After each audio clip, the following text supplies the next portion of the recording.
ရှိမွေးမိပါဒီနေ့ကတော့ကျမကဒီ white ကန်ရှင်းဗီဒီယိုလေးအောင်ပါပေါ့နော်ဒီ character ဖွရှင်းအကြောင်းလေးနဲ့ပတ်သက်ပြီးလို့ banner လေး promotion လေးအကြောင်းလေးကိုပေါ့နော်မသိတဲ့သူတွေရှိသေးလို့ပေါ့အဲကြောင့်ကျမဒီနေ့ကန်ရှင်း character တွေရဲ့ banner တွေ wish system တွေအကြောင်းတွေနဲ့ promotion တွေအလုပ်လုပ်ပုံကိုရှင်းပြပေးပါမယ်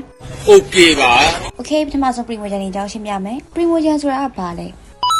ဒါလေးကိုပြောတာကန်ရှင်းအပတ်မှာသူတို့တွေကတကယ်ကိုအရေးပါတဲ့အရာကြီးပါဒီ promotion လေးတွေက free လားပတ်စံသုံးပြီးထည့်ရလားဆိုလို့ရှိရင် free ပါတကယ်လို့ကိုကပတ်စံသုံးချင်တဲ့စိတ်ရှိရဲဆိုရင်လည်းပတ်စံသုံးပြီးဝယ်ထည့်လို့လည်းရပါတယ်ဒါပေမဲ့ရုံးမီကတော့ free ပဲချိန်ပါတယ် Cause I'm broke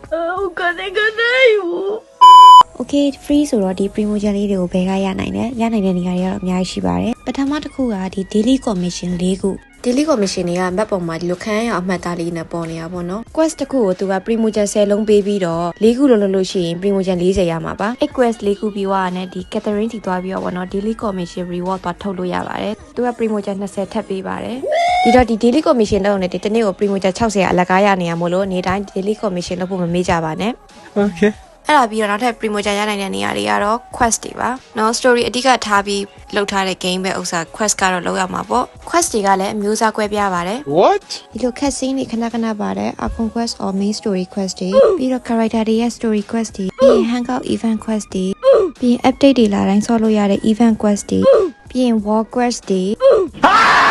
ဒီတော့ကို quest ဆော့နိုင်တလားကို promotion ရမှာပါနောက်ထပ် promotion ရနိုင်တဲ့နေရာတွေကတော့ achievement တွေ achievement နေရာဘယ်လိုသွားရလဲဆိုလို့ရှိရင်ဒီ Pymo logo လေးတဲ့ကိုသွားပြီးတော့ဒီ achievement ဆိုတဲ့အရာတွေကိုဝင်လိုက်ပါအဲကြောင့်မလို့ achievement တွေ complete ပြီးသွားလို့ရှိရင်ဒီမှာ promotion တွေသွားထုတ်လို့ရပါတယ် promotion 5ခုကနေ20အထိပေးတတ်ပါတယ်နောက်ထပ်တစ်ခုကတော့ tutorial လေးတွေကြည့်ပြီးတော့လည်း promotion ရပါတယ်ဒီမှာဆိုရင်ဒီနား icon လေးကိုပြောတာပါဒီ tutorial လေးကိုပြောတာပေါ့နော်အသေးစိတ် like ဖတ်စရာတော့မလိုပါဘူးဒီလိုအနီအောင်တန်းနေတဲ့ဟာလေးတွေကိုပေါ့နော်နှိပ်ပြီးသွားလို့ရှိရင် tutorial တစ်ခုကို promotion တစ်ခုပေးတယ်အဲ့တော့အခု20လောက်နှိပ်လို့ရှိရင် promotion 20ရမယ်မိဆိုရင်ဒီထဲမှာနမူနာပြတဲ့အနေနဲ့6ခုလောက်နှိပ်လိုက်တာမို့လို့ promotion 6ခုရသွားပါတယ်နောက်ထပ်တစ်ခုကတော့ exploration လောက်ပါ Yep နေတကာပတ်ပြီးတော့ခီးထွက်ရမှာပါ exploration ဘယ်လိုလုပ်မလဲဆိုလို့ရှိရင်ကိုမသွားဘူးတဲ့နေရာတွေကိုအဓိကအရင်သွားမယ်အဲ့လိုသွားပြီးရတဲ့ဒီလို statue တွေဒီ teleport waypoint တွေကိုပေါ့နော်တစ်ခုပြီးတစ်ခုလိုက်ဖွင့်ရမယ်ဒီ statue တွေ teleport waypoint တွေလိုက်ဖွင့်တာကလည်းတစ်ခါဖွင့်ရင် promotion 5လုံးရပါတယ်အဲ့လို teleport waypoint တွေလိုက်ဖွင့်ရင်လည်းပေါ့နော်လမ်းမှာ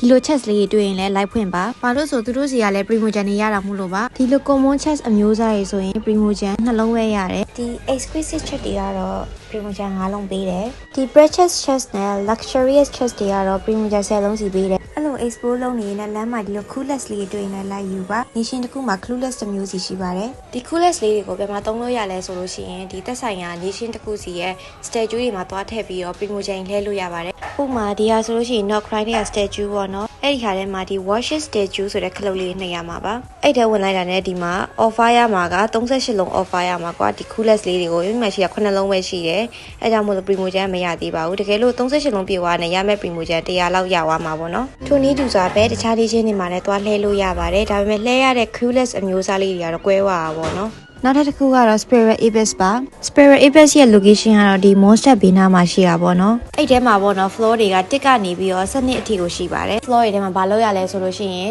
enemy တွေကိုချရတာပါ floor တွေမြင့်လာတိုင်းချရတဲ့ enemy တွေကလည်းပိုပြီးတော့ကျန်းလာပါတယ်ဒါပေမဲ့ချပြီးလို့ရှိရင်လည်းဒီလို promotion ကြီးတွေအများကြီးပေးရမို့လို့ချနိုင်သလား promotion များများရမှာပါနောက်ထပ် promotion ရတဲ့နေရာကြီးကတော့ဒီပန်းပွင့် location ကတော့ဒီခဲတောင်နားမှာရှိပါတယ်သူလည်း Spirit Abyss လိုမျိုးချရတာမျိုးဖြစ်ပြီးတော့ promotion တွေလည်းပေးပါတယ်နောက်ထပ်တစ်ခုကတော့ဒီ monster ထဲမှာရှိတဲ့ Theater Lobby ဆိုတဲ့နေရာပါကဲဒီဟာကလည်းအရှိကနှစ်ခုလိုပါပဲသွားချရတဲ့နေရာပေါ့နော်အဲ့တော့ချနိုင်တဲ့လောက်သူလည်း promotion ရတာမို့လို့ကိုယ့်ရဲ့ character လေးတွေကိုတေချာပစ်ထားဖို့ကလည်းအရေးကြီးပါတယ်အဲ့ဒါမှ promotion တွေရမှာမို့လို့ပါ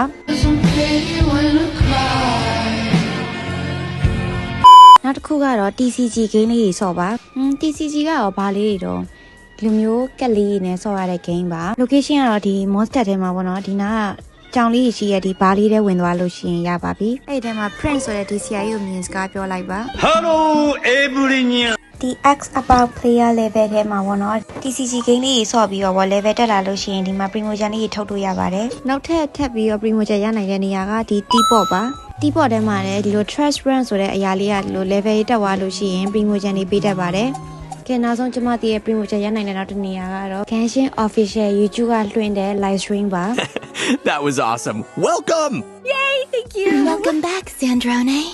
အဲ့ live stream ထဲမှာပေါ့နော်သူတို့ကဒီလို redemption code 3ခုချပေးရပေါ့နော် code တစ်ခုကို promotion 100အလကားပေးတာမို့လို့စုစုပေါင်း promotion 300အလကားရပါတယ်အဲ့ဒီ redemption code တွေကိုဘယ်လိုလဲရလဲဆိုလို့ရှိရင်ဒီ setting ထဲမှာပေါ့နော်ဒီ account ဆိုတဲ့နေရာမှာပေါ့နော် redeem code ဆိုတဲ့နေရာမှာ exchange လုပ်လိုက်ရင်ရပါပြီ promotion တွေကိုဘယ်ကရတာဘယ်လို fan ရတာတွေသိပြီးသွားလို့ရှိရင်เนาะ promotion တွေကိုဘာအတွက်သုံးရတာလဲပြပါမယ် Okay. ပထမတစ်ခုကဒီ domain တွေမှာပေါ့နော် reason တွေမရှိလို့ရှိရင်သုံးလို့ရပါတယ်ဒါပေမဲ့လုံးဝမသုံးပါနဲ့ recommend လုံးဝမပေးပါဘူးလောက်ပါနေအတိကဘယ်နေရာတွေမှာသုံးလဲဆိုလို့ရှိရင်ဒီ 4 star 5 star character တွေ weapon တွေယူတဲ့နေရာမှာသုံးရတာပါ promotion 160ကဒီ fake လေးတစ်လုံးစာနဲ့ညီမျှပါတယ် fake တွေမှာလည်း pink fake နဲ့ blue fake ဆိုပြီးဒီလိုနှစ်မျိုးရှိပါတယ်ဒီ fake လေးတွေကဘယ်လိုသုံးလဲဆိုလို့ရှိရင်ဒီလို banner တွေမှာသုံးလို့ရပါတယ် banner တွေဆိုတာကိုဘာပြောရလဲ banner တွေကတော့ဒီ 4 star 5 star character or weapon တွေကိုယူရတဲ့နေရာကိုပြောတာပါ banner တွေမှာလည်းအမျိုးအစားကွဲပြားပါတယ် standard banner beginner banner နဲ့ limited banner တွေဆိုပြီးတော့ပါ What the heck? ဒီ standard banner နဲ့ beginner banner တွေမှာသုံးရတဲ့ fake လေးတွေက blue fake လေးတွေပါဒီအပြာလေးတွေပဲသုံးရတာပါဒီ beginner banner ကနာမည်အတိုင်း beginner အတွက်ထုတ်ပေးထားတဲ့ banner လေးတစ်ခုပါသူကအချိန်20အတွင်းမှာဒီ Noel ဆိုတဲ့ poster ကောင်မလေးကိုရမှာဖြစ်ပြီးတော့အချိန်20ဆွဲပြီးရတဲ့ဒီ banner ကပျောက်သွားမှာပါနောက်တစ်ခုကကြတော့ standard banner ဒီ banner က time limit မရှိဘူးကိုယူခြင်းတဲ့ချိန်ကိုသွားဆွဲခြင်းတဲ့ချိန်သွားယူလို့ရပါတယ်တနည်းအားဖြင့်ပြောရလို့ရှိရင် permanent banner ပေါ့နော်ဒီ banner ကဘာတွေရနိုင်လဲဆိုလို့ရှိရင် random 4 star character or weapon တွေနဲ့ဒီ standard 5 star character တွေနဲ့ standard 5 star weapon တွေကိုရနိုင်ပါတယ်